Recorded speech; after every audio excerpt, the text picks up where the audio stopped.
God begins by instructing Moses to have the Israelites build the Ark of the Covenant. This isn't just any chest. It's made of acacia wood, overlaid with pure gold, and designed to house the stone tablets of the Ten Commandments. On top of the Ark sits the mercy seat with two golden cherubim facing each other. God's presence would dwell here, between the cherubim, as a sign of his covenant with Israel.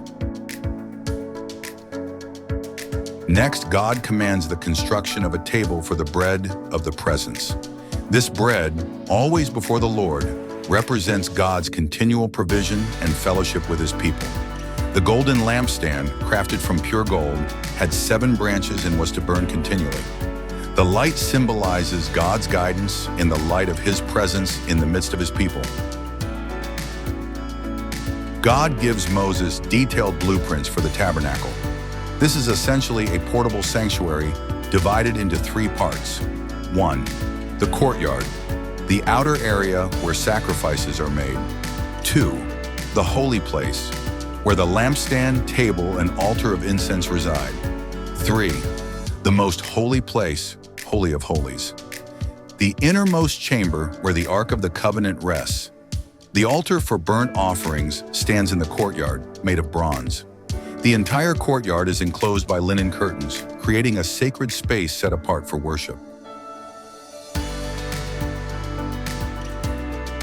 God instructs Moses to make special garments for Aaron and his sons, who will serve as priests.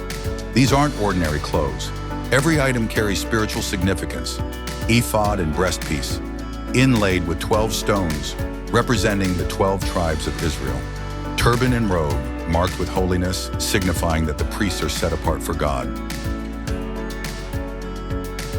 The priests undergo a sacred ceremony involving sacrifices and anointing with oil.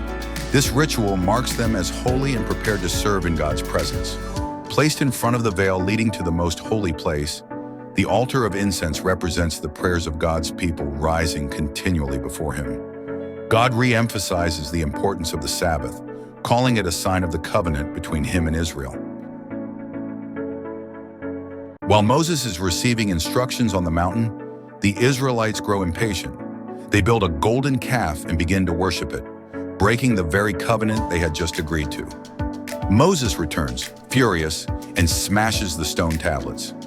Despite their failure, God renews the covenant after Moses intercedes for the people. New tablets are made, and God declares his character: compassionate, gracious, slow to anger, and abounding in love. Moses calls for offerings to build the tabernacle, and the response is overwhelming. The people bring more than enough gold, silver, fabric, and precious stones. God appoints Bezalel and Oholiab, craftsmen filled with the Spirit of God, to lead the construction. Every piece of the tabernacle is crafted with precision and care, following the exact instructions given to Moses. Once completed, Moses inspects the work and blesses the people.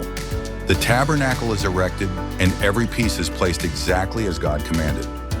As soon as the tabernacle is set up, the cloud of God's glory descends and fills it. From this point on, whenever the cloud lifts, the Israelites know it's time to move.